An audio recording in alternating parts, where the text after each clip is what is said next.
Got a kiss. And if you left them home, more hit music.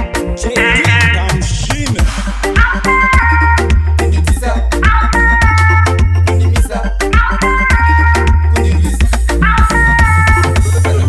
Wariko anoda kunditisa, variko anoda kundimisa, variko anoda kundirwisa, handina basa nawo kozi chavanofikisa. Wariko anoda kunditisa, variko anoda kundimisa, variko anoda kundirwisa, handina basa nawo kozi chavanofikisa. Inini ngoma ndodzidzinya, kunyanya inini ndakabatwa futi nemuteta.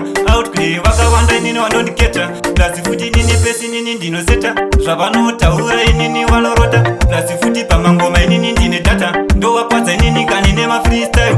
Outplay inini pamangoma ndiri gweta. Wariko anoda kunditisa, variko anoda kundimisa, variko anoda kundirwisa, handina basa nawo kozi chavanofikisa. Wariko anoda kunditisa, variko anoda kundimisa, variko anoda kundirwisa, handina basa nawo kozi chavanofikisa. More hit music yagadzira rimwe biti, iri rhythm inatikane riri hoti, aiwa iri rinonzi fidelity, plazi richatambwa futi kane nemaprichi. Gaza kestem pamangoma ndimutara, vakawanda futi kane kwakumuterera, vakabva kuti nini ngoma dzacho ndotosota, plazi futi nini ndowakwadza nemafreestyle. Wariko anoda kunditisa, variko anoda kundimisa, variko anoda kundirwisa, handina basa nawo kozi chavanofikisa. Wariko anoda kunditisa, variko anoda kundimisa, variko anoda kundirwisa, handina basa nawo kozi chavanofikisa.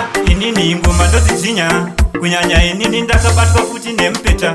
Outplay vakawanda inini vanondiketa, plazi futi inini pesi inini ndinoseta, zvavanotaura inini vanorota, plazi futi pamangoma inini ndine data, ndovakwadza inini kani nemafreestyle.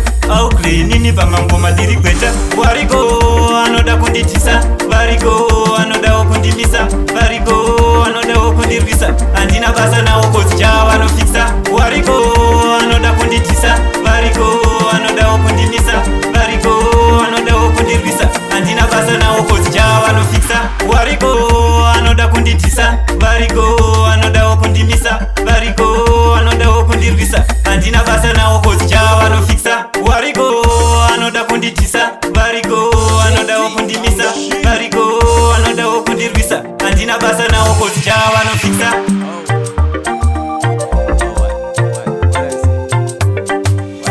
JT Moist Music.